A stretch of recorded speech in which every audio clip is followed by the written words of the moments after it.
Hello everyone, welcome back to our new video. और हम आज थोड़े से ऐसे क्लीन शेवन होकर के आ गए, थोड़ा सा अजीब भी लग रहा है बट हाँ, all of this stuff aside, let's talk about satellite communication in India. Right, काफी इंटरेस्टिंग एक स्पेस निकल के आ रही है और this can be the new era of communication services in India, because 5G already बहुत ज़्यादा स्पीड पर है। रिटेल लोगों के लिए 5G उतनी स्पीड देता है जिससे उनके मैक्सिमम सारे काम निकल जाते हैं।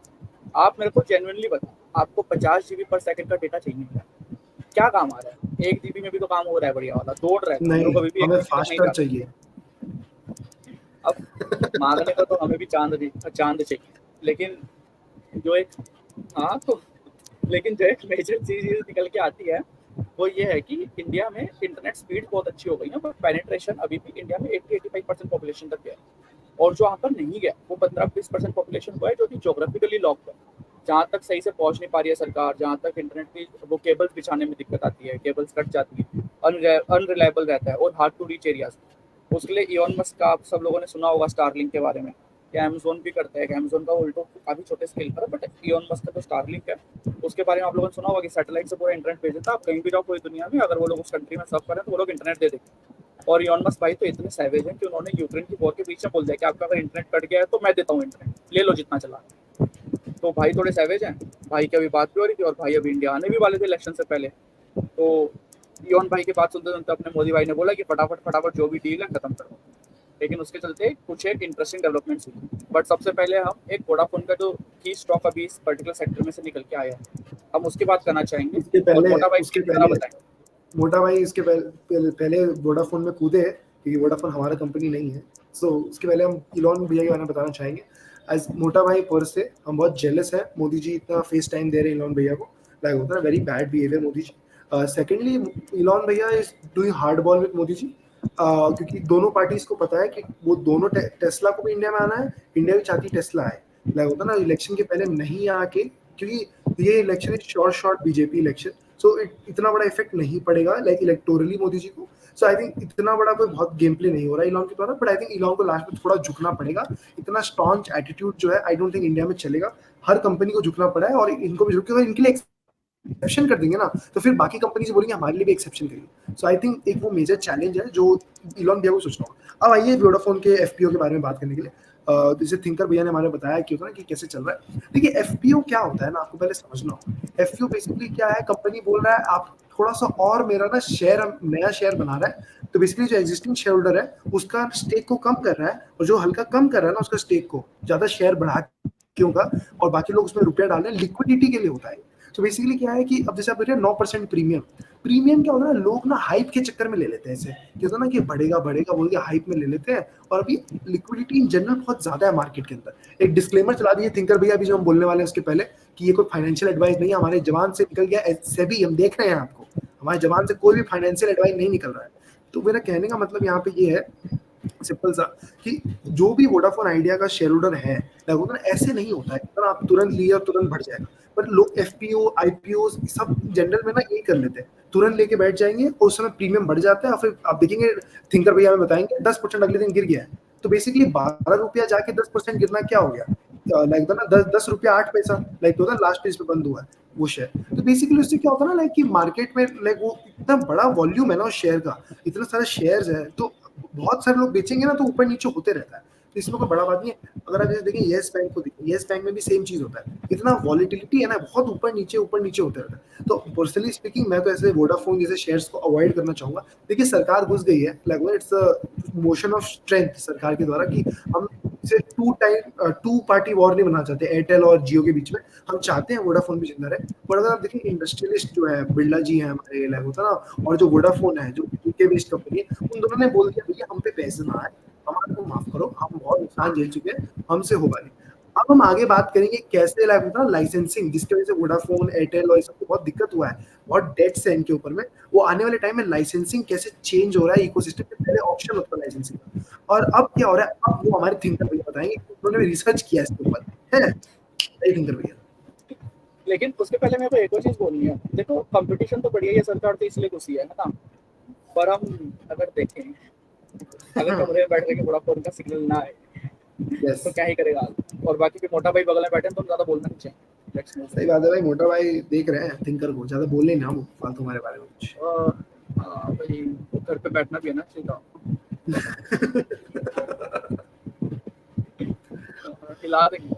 हाँ, तो अभी सबसे इंटरेस्टिंग चीज जो इंडिया के टेलीकॉम सेगमेंट मार्केट में है, विच इज इंडिया का टेलीकॉम मार्केट वर्ल्ड का सेकंड बिगेस्ट टेलीकॉम मार्केट है, क्योंकि हमारे पास इतने सारे एक्टिव यूजर्स हैं और हमारे इंटरनेट पेनिट्रेशन इतना अच्छा हो गया ना कि कोई भी कंपनी अगर यहाँ पर आती है तो यहाँ पे इंडिया में हो सकता है पर SKU या पर यूनिट प्रॉफिट्स ना निकल के आए उतने ज्यादा, लेकिन यहाँ पर बंडलिंग और यहाँ पर स्केल में बहुत अच्छा पैसा कमाते हैं। और ये रियलाइज हो गया, इनफैक्ट एयरटेल और जियो जो है वो भी एक सिमिलर सी स्ट्रेटेजी अडॉप्ट कर रहे हैं कि तुम है ना डर्ट चीप रेट्स पे इंटरनेट दे दो इनको, डर्ट चीप रेट्स पे इनको फोन वगैरह का कनेक्शन दे दो, कम्युनिकेशन बढ़ा दो।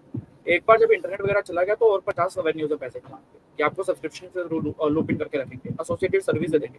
एयरटेल तो साइबर सिक्योरिटी के अंदर घुस गया है, जियो भी धीरे धीरे उसके अंदर वेंचरिंग कर रहा है। सो और 50 तरीके, तो काफी सारी कंपनीज के लिए एक अट्रैक्टिव मार्केट बन के आता है बहुत ज्यादा बढ़िया वाले तरीके से। और उसके अंदर फिर आपके ये जो आपके जो भी लाइसेंसेस वाला पंगा होता है, वो लाइसेंसेस वाला पंगा कहाँ से आता है? लाइसेंसेस के पहले बिडिंग होती थी और बिडिंग में ना प्राइसेस काफी बढ़ भी जाते थे। जो लास्ट बिडिंग हुई थी जिसके अंदर अडानी ने 5G के वो 5G जो नेटवर्क था उसके लिए बिड किया था एंड कुछ एक फ्रीक्वेंसी अडानी भी जीता था और जियो ने भी किया था, एयरटेल ने भी किया था। वो बिडिंग महंगी बहुत पड़ती है इन कंपनीज को and it's a year on year terms of ROI कि आप एक पर्टिकुलर टाइम फ्रेम तक जब तक आपने बिड किया आपके पास वो एक पर्टिकुलर स्पेक्ट्रम आ गया, आप उसके ऊपर आप सर्विस पकड़ा रहे हो तो इंटरचेंज प्राइसेस वगैरह मिल जाते हैं इनको कंपनी को, जिसके थ्रू ये लोग पैसा कमाते हैं। तो वो एक बार बड़ी कैपिटल इनको डिप्लॉय करनी पड़ती है। अब सरकार क्या कह रही है? सरकार कह रही है जो नेक्स्ट जेन आपका जो कम्युनिकेशन वाली चीज आने वाली है, जो कि इयॉन भैया का जो स्टारलिंक है उसके सिमिलर कुछ होने वाला है। उसके लिए कंसल्टेशन भी लेटेस्ट आया है 2024 में 4 अप्रैल को ही, और इसके पहले भी और 2 वर्जन आ चुके हैं सिमिलर चीज के। सरकार बोल रही है कि भैया हम करेंगे ही नहीं बिड से। सरकार ने बोल दिया हम करना चाहेंगे अब से अलॉटमेंट। सैटेलाइट के जो इंटरनेट वेव्स हैं सरकार उनके अलॉटमेंट कर देगी। अब the way it can work is that कि it can be really socialistic in the sense कि आपका जो अलॉटमेंट होगी सैटेलाइट इंटरनेट की वो हर कंपनी में एक डेमोक्रेटिक तो नहीं बोलेंगे, मतलब एक रीडिस्ट्रीब्यूशन वाला जो हिसाब किताब होता है ना कि सबको बराबर बराबर सा बांट कि सब लोग देते रहे और एक कंपटीशन मेंटेन रहे मार्केट में। या तो सरकार ऐसे कर सकती है, या तो फिर सरकार के पास और कुछ कैलकुलेशन के तरीके होंगे कि यूजर के हिसाब से कर दे या और 50 चीजें रुपये भी डिस्कशन के अंदर है, उसकी फाइनल डिटेल्स अभी आई नहीं है। तो we can do a second update of the video as well. But scene क्या है ना अब इसका सीन आ रहा है कि अब सरकार ये अलॉटमेंट क्यों करती है, क्योंकि अगर हम देखें तो हमारे जो मोटा भाई हैं, हमारे मोटा भाई जो यहाँ पर बैठे हैं, उन्होंने बोला है कि भैया अलॉटमेंट नहीं होनी चाहिए, इट शुड बी बिडिंग। जो बंदा जितना अफोर्ड कर सकता है, जो बंदा जितना उसका कस्टमर बेस है, वो उसके हिसाब से पर्टिकुलर स्पेक्ट्रम और या फिर पर्टिकुलर फ्रीक्वेंसी के ऊपर बिड करके ले लेगा। आप अलॉटमेंट के लिए जाएंगे तो यू माइट नॉट बी, आप फिर एक तरीके से सोशलिस्ट तरीके से बांट रहे हो, आप इसको है ना कैपिटलिस्ट या आप इसको मार्केट फंक्शन को ऑपरेट नहीं करने दे। ये बोल दिया भैया मोटा भाई, सरकार को लगा सही बोल रहा है, लेकिन फिर सरकार को स्टारलिंक से लेकर के आपका वन वेब जैसी कंपनीज ने दूसरी चीजें बोली हैं, जिनके बाद सरकार को लगा कि उनकी बात भी सही है कि एक मार्केट में अब ये भी बताइए वन वेब का मालिक कौन है? सर बताते हैं, आते हैं हम, ये थोड़ा सा इंटरेस्टिंग ऐसा होने वाला है सबके लिए। लेकिन कहने की बात ये है कि वन वेब स्टारलिंक ये बड़े बड़े प्लेयर हैं सारे इंटरनेशनली, जो कि सेटकॉम मार्केट में, और ये पैरिटी का एक बड़ा आर्गुमेंट निकल के आ रहा है कि पैरिटी के लिए भैया आप अलॉटमेंट करो, जो कि हमें तो नहीं समझ आ रहा है कि क्यों हो रहा है, बट ठीक है। अब लेकिन सबसे मजेदार चीज जो है वो ये कि जो वन वेब है वो है भारतीय एयरटेल का, और इंडिया में 2 ही प्लेयर तो बचे हैं। जियो 5G की स्पीड में बढ़िया चल रहा है, जियो का स्पेक्ट्रम भी काफी ले गया था जियो लास्ट टाइम। अब नेक्स्ट जो टेक है, जो इमर्जिंग टेक लेटेस्ट है, वो है आपकी सैटेलाइट कम्युनिकेशन, जिसके अंदर बढ़िया तरीके से वो बंधेंगे नहीं लोग कि इसी एरिया में चलेगा इसमें नहीं चलेगा, कहीं पर भी कैसे भी सर्विसेज दे सकते हैं। और एज वी नो कि हमारा इसरो बहुत ज्यादा एक्सपर्ट हो गया एक तो सैटेलाइट्स बनाने में, तो इंडिया की सैटेलाइट्स भी 5 स्केल पर ऊपर जाती है, तो सैटेलाइट का जितना नंबर ज्यादा होगा ना उतना अच्छा कनेक्शन मिलेगा आपको नीचे, और उतनी अच्छी स्पीड्स मिलने के चांसेस है। प्लस इनकी स्पीड भी बहुत अच्छी हो गई है। स्टार्टिंग में स्टारलिंक की स्पीड 10-20 Mbps आया करती थी, अब वो 200, 300 Mbps तक जाता है, जो कि हमारा जो 4G प्लस वाली जो स्पीड थी उनके कंपेरेबल है, तो वो बहुत बढ़िया चीज। लेकिन जो सबसे दिक्कत वाली बात है, जो पूरी कंट्रोवर्सी है मैटर की, वो ये है कि एकदम से सरकार ऑक्शन करते करते अलॉटमेंट पे क्यों चली गई, और उसके लिए जो सबसे बड़ा आर्ग्यूमेंट निकल के आ रहा है वो है ये। बताइए क्या कर रहा है मेरा कंपेटिटर? अभी जो एकदम से बोला गया है कि जो आपका ये बॉन्ड्स वाला हुआ था, इलेक्टोरल बॉन्ड्स, और सुप्रीम कोर्ट ने जो सारा डेटा मांगा है, तो पता चला है कि भारतीय ग्रुप ने 1.5 करोड़ का डोनेशन तो दिया था और बीजेपी की सरकार ने फिर 150 करोड़ के डोनेशन के आसपास के ही टाइम में टेलीकॉम का जो बिल आ रहा था उसमें यू टर्न सा ले लिया है कि भैया चलो अलॉटमेंट करते हैं, सही बोल रहे हैं सब लोग, पैरिटी जरूरी है हमारे लिए। तो क्या है ना, हम है ना सारा मार्केट का देखते हैं, हमारे मोदी जी सबसे बेस्ट, हमारे मोदी जी तो कुछ करते ही नहीं, मार्केट देख करके चलते हैं मोदी जी। तो ये सब करने के चलते फिर मोदी जी ने बोला चलो हम अलॉटमेंट करेंगे, हम ऑप्शन करेंगे ही नहीं। लेकिन ये सब में दिक्कत में अब तो ये तो हो गए सारे फैक्ट्स एंड फिगर्स और जो भी अभी हो रहे हैं। अब इसमें जो एक बड़ा क्वेश्चन निकल के आता है वो ये है पूरे मार्केट के लिए कि क्या ये अलॉटमेंट से कस्टमर फोकस करके करने वाले हैं ये लोग, और क्या ये अलॉटमेंट आपका कंपनी फोकस करके करने वाला है।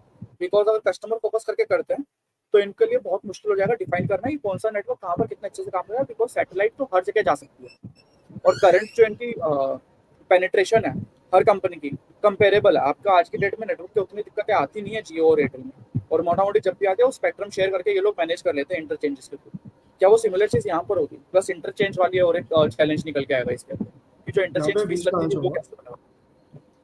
बहुत सारे बोलिए सर। क्वेश्चंस हैं और मेरे हिसाब से जो आने वाला टाइम है वो टेलीकॉम के लिए बहुत इंटरेस्टिंग होने वाला है।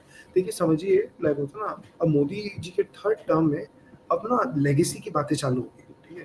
देखिए अब 3 टर्म हो गए हैं, 2 टर्म हो गए हैं, वो हर एक देश का प्रधानमंत्री जिसको भी 3 टर्म मिला है, जो कि बहुत कम प्रधानमंत्री इनको मिला है, इज द थर्ड वन जिनको मिल रहा है थर्ड टर्म। सेकंड टर्म के बाद ना लेगेसी और आप जो छोड़ के जा रहे हो उसकी बातें करते हैं। सिर्फ आप अभी का नहीं सोच रहे, आप फ्यूचर का सोच रहे हैं। तो मेरे हिसाब से लाइक होता है ना, मोदी जी के दिमाग में यही है कि लास्ट के 3 प्लेयर बचे हैं, जिसमें से एक में गवर्नमेंट का स्टेक है, लाइक होता है ना। तो मेरे हिसाब से वो चाहते हैं और कंपटीशन है, और ऐसा ना लगे कि ना वो किसी एक पार्टी को सपोर्ट कर रहे हैं। लाइक होता है, भले ही नहीं बोल सकते वन वेब ने इलेक्टोरल बॉन्ड का डोनेशन दिया है, बट साथ में इलॉन मस्क भी अगर इस सेगमेंट में आ जाता है, लाइक होता है that would be a real policy shift. Like होता है जिससे इलॉन मस्क का जो स्टारलिंक है वो भी कम्पीट कर पाएगा। और एकदम से फिर क्या होगा ना, ये जो आज एक उतना ब्लैंकेट बोल देते हैं ना कि मोदी जी तो अंबानी अडानी के हैं, उस वाला आर्गुमेंट पे भी होता है ना, मोदी जी को भी थोड़ा इजी रहेगा। ना, नो पॉलिटिकल पार्टी और wants to give everything to one person, they would never want to do that. ये कहीं का आप लॉजिक और नहीं एक सर। मैं वही कह रहा हूँ, लेकिन इसके अंदर और एक चीज है ना, देखो क्वेश्चंस बहुत है, हम इसका एक अपडेट वर्जन बना देंगे, छोटी सी एक 5 मिनट की वीडियो फिर से करते हैं कि जी एग्जैक्टली किस हिसाब से सरकार करने की प्लानिंग करती है। बिकॉज आप मानो ना मानो इससे सबको फर्क पड़ता है और पूरा मार्केट भी यस इसके हिसाब से चलेगा टेलीकॉम सेक्टर का, क्योंकि टेलीकॉम सेक्टर का फ्यूचर डिसाइड करेगा ये लोग अब जो सरकार कर रही है। लेकिन इसका जो अगला जो इंटरेस्टिंग इफेक्ट आने वाला है वो पूरे डिजिटल इंडिया के ऊपर भी आने वाला है भैया। बिकॉज जहाँ पर रीच है, जहाँ पर कनेक्शन है, वहाँ पर तो इंडिया हो गया डिजिटल, हर जगह पहुंच गए लोग। लेकिन जो मेजर चैलेंज आज भी निकल के आता है वो है कि गांव गलियारों में यस जहाँ पर सही यस, से पहुंच नहीं पाए हैं, पहाड़ों में जहाँ पे सही से पहुंच नहीं पाए हैं कई जगह पे, वहां या पे कैसे और जो पहुंचे? नॉट एरियाज है ना, तो वहां पर ये पहुंच जाएंगे, तो वहां पर डिजिटल इंडिया के साथ कनेक्टिविटी बढ़ेगी और इकोनॉमिक एक्टिविटी बढ़ने के चांसेस हैं। तो इसका जो इकोनॉमिक इम्पैक्ट है ना वो भी बहुत ज्यादा आ सकता है इंडिया में। सो ये बहुत क्रिटिकल मूव है, सरकार कैसे करती है देखो। और मैं भी मतलब आपकी पूरी मेरा चीज एक के साथ मेरा रजामंदी एक रखता हूँ। लास्ट डिस्कशन होगा इस पॉइंट के ऊपर में, कि देखिए अब ना जब आप रिलायंस ग्रुप को देखते हैं ना, मैं मुकेश भैया के रिलायंस की बात कर रहा हूँ, रिलायंस इंडस्ट्रीज की बात कर हाँ रहा हूँ हाँ। मैं। उसमें ना 4 सेगमेंट्स हो गए हैं, बहुत कुछ कर रहे हैं वो लोग अपने अपने साइलोज में। होता है ना, उनके 2 बेटे और 1 बेटी, वो अलग अलग कर रहे हैं। भारतीय Airtel comparatively I will say बहुत स्ट्रक्चर्ड कंपनी है, एक चीज पे फोकस कर रहे हैं, उनको पता है कि वो क्या चीज कर सकते हैं। वो ना एक ही चीज पे फोकस्ड है, और उनका जो पेमेंट्स बैंक का जो स्ट्रक्चर है वो भी बहुत इंटरेस्टिंग है। ना साइड में उन्होंने करके रखा है, ना, और they are always following RBI guidelines. एक बार भी कोई ज्यादा कंप्लेन या कुछ बहुत मेजर कुछ एस्केलेशन नहीं हुआ इनके केस में, which is a very big thing. क्योंकि आप देखिए पेटीएम के साथ जैसे हुआ होगा ना, तो मेरे हिसाब से Airtel as a telecom play is a very good stock.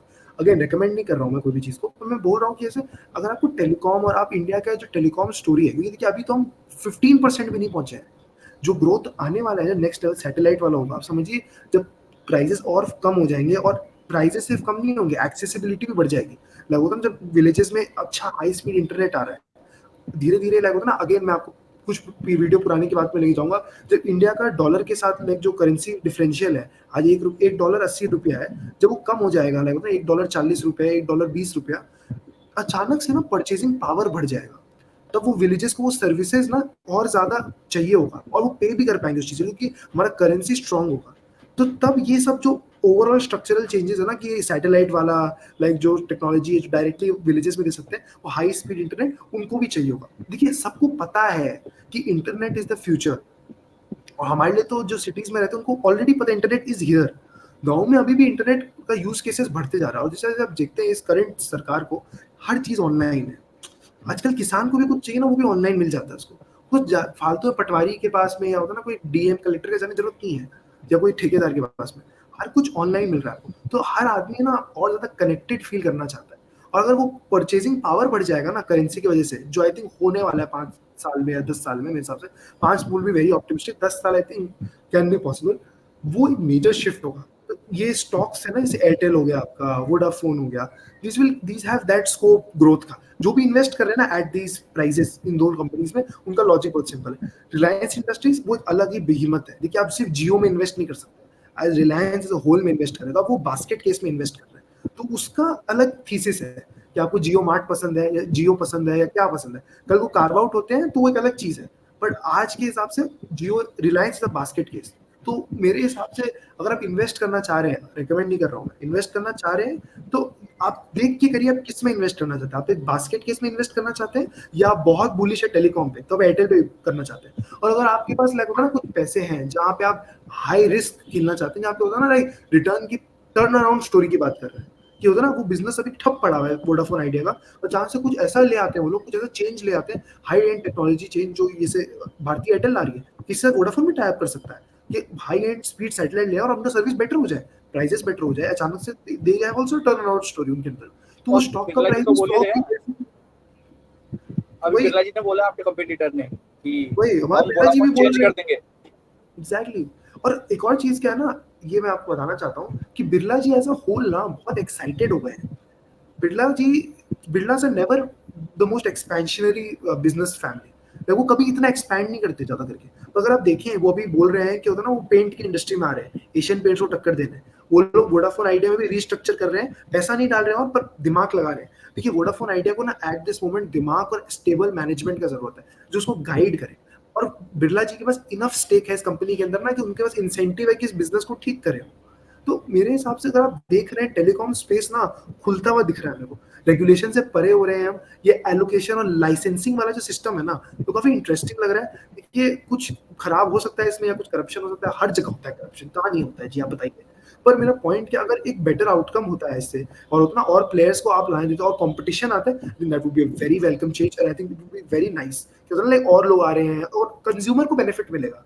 After all देखिए इस सरकार का एक बहुत इंपॉर्टेंट चीज है, कंज्यूमर को बेनिफिट देना इज देयर मंत्र ऑफ डूइंग लाइफ। हर चीज में कोशिश करें ईज करें, ईज करें, तो ये ईज की तरफ एक सही कदम होगा मेरे हिसाब से। तो आप थिंकर भाई साहब बताएंगे, और उनको कुछ बोलना है, आपके पॉइंट्स थे कुछ? नहीं नहीं, मेरा तो हो गया।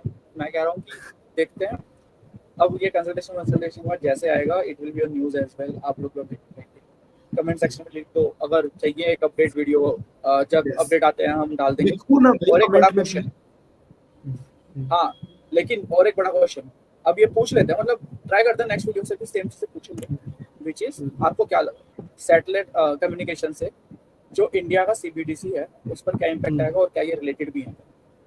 हम यहाँ पे इंडिया छोड़ना का चाहेंगे, आप सीबीडीसी, लोग थोड़ा सा पढ़ के देखो सीबीडीसी। यस, देखते हैं क्या होता है। सीबीडीसी थोड़ा बताना सा ये चाहेंगे आप डिबेट हमारे ऑडियंस को क्या है सीबीडीसी? नहीं, हम बोलना चाहेंगे, आप जाके पढ़िए थोड़ा। हम थोड़ा सा ऐसा एक पेज डाल दे रहे हैं, और अगर आपको नहीं एकदम समझ आ रहा है आप कमेंट सेक्शन में लिख दो, हम वीडियो भी बना देंगे।